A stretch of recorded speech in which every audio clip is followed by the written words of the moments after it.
Well, ladies and gentlemen, we have another one. Yes, I said before that Gamergate 2.0 was going to start exposing a whole bunch of people in the mainstream gaming industry, and we're getting exactly that. That's literally what's happening. I mean, I'm losing count over how many people are being exposed from the industry who are just complete psychopaths, to be honest with you. There really is no word for them other than that, just complete psychopaths. And it seems like 95% of them are women, unfortunately for them. But we have yet another one. So we have a former PlayStation narrative director, goes by the name of Kim McCaskill. I don't know if I'm saying that right, who apparently called gamers who oppose BLM racist and admits that gaming studios discriminate in hiring practices by prioritizing hiring females. And foosball with my friends to kind of unwind a bit. Also found this really cool meditation room.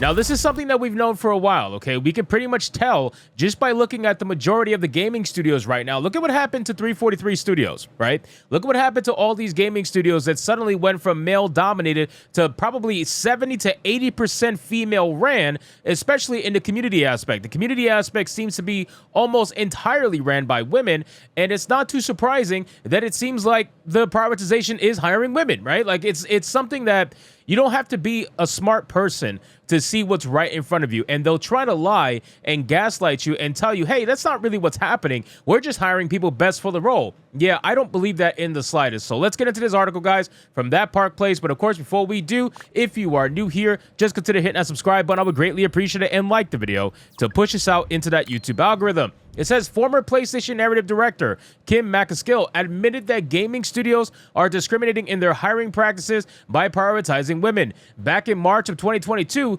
McCaskill responded to a user on X claiming, "Today, I met someone who thinks there is an advantage to being a woman in the games industry." She stated, "Well, there is. Studios are on a push to be seen as inclusive. I won't name the studio, but I was at a studio where they genuinely considered doubling the finder's fee if the hire was female. This was vetoed after some protests, but it does show how good or bad intentions some people will always see anyone that isn't a white male as a diversity hire," she added. McCaskill continued, "Is it the case? Hell no. Games industry is an industry where there is room for slack or not being good at your job without it being uncovered quickly." Now, let me be very clear. The only reason why people see most non-white people as diversity hires is because of people like you. It is your fault. When you are constantly preaching online, when you are constantly virtue signaling to people online about how you're hiring XYZ person because you have diversity quotas that you need to meet, of course people are going to look at them as diversity hires. That is why they are there. That is why you have diversity quotas. You can't virtue signal online and tell people that you're going to actively make it your mission to hire XYZ people who are not white males and then say, well, everybody looks at these people as if they're just diversity hires. You're the one that made that a thing. If you were just hiring these people and not mentioning it online and not virtue signaling with their race or their skin color or whatever, then nobody would even bat an eye. Nobody would even say anything because it wouldn't be a thing. You're making it a thing, and it's your fault. It's people like you that make it into a thing.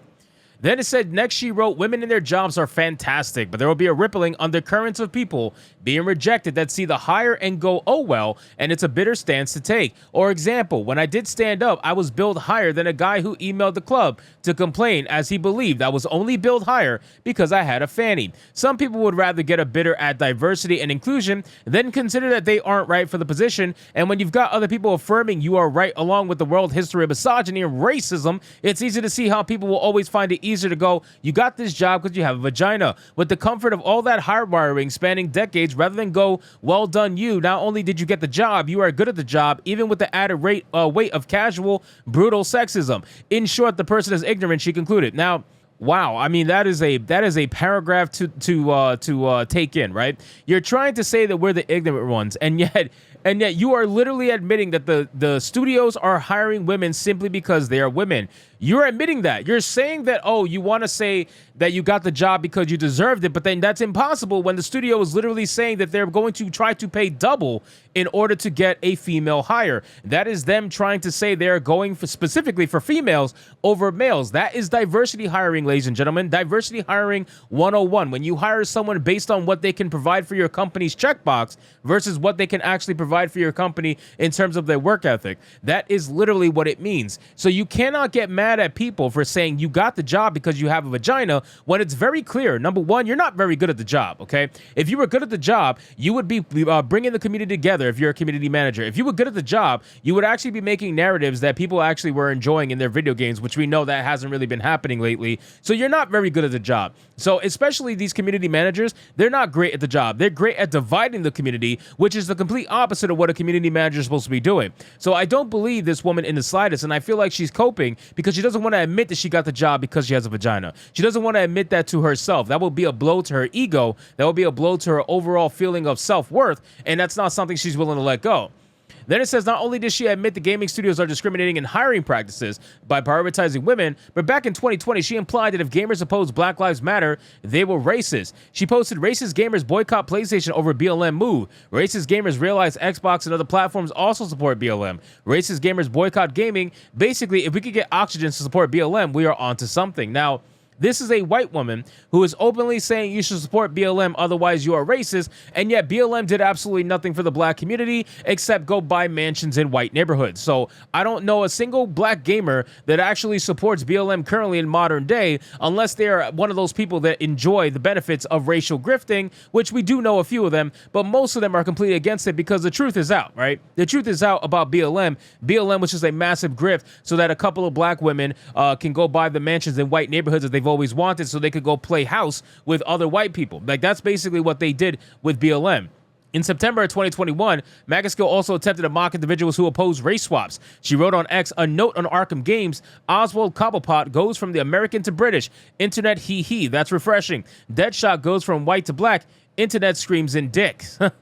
Listen, these women hate men. I don't know how else to put it other than they hate men. They literally wake up in the day and the first thing of their thought is, how did men ruin my day already, right? It could be bright and early in the morning, and they're immediately thinking about how they can blame their day on a man for everything that goes wrong. In response to a now deleted post, Magaskill wrote, so amongst all the white characters still being white, your issue is that the black character isn't Asian. She added, to digress, I'm a huge advocate of getting more Asian and Polynesian visibility in casting. I'm known for it, but I don't see how making a character black can cause more upset than keeping a character white.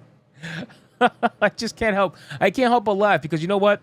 At the end of the day, it's all cope. This whole thing is cope, ladies and gentlemen. They want to shill for the thing that got them hired in the first place, right? If they themselves are a diversity hire, what do you think they're going to show for? You think they're going to try to protect the old guard and shield for diversity, equity, and inclusion?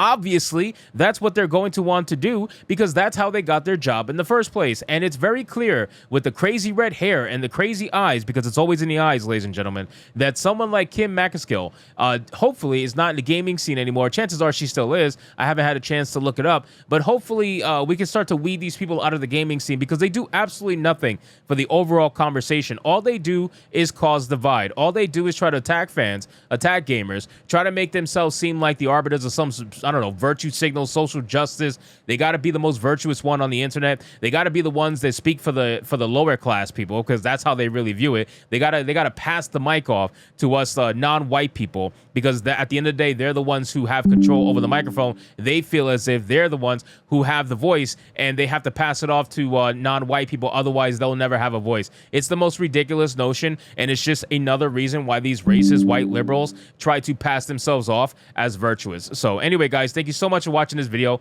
I hope you did enjoy it. If you did, consider leaving me a subscribe. I would greatly appreciate it. Don't forget to like the video, comment, let me know what you thought, and I'll see you guys on the next one. Hypnotic out.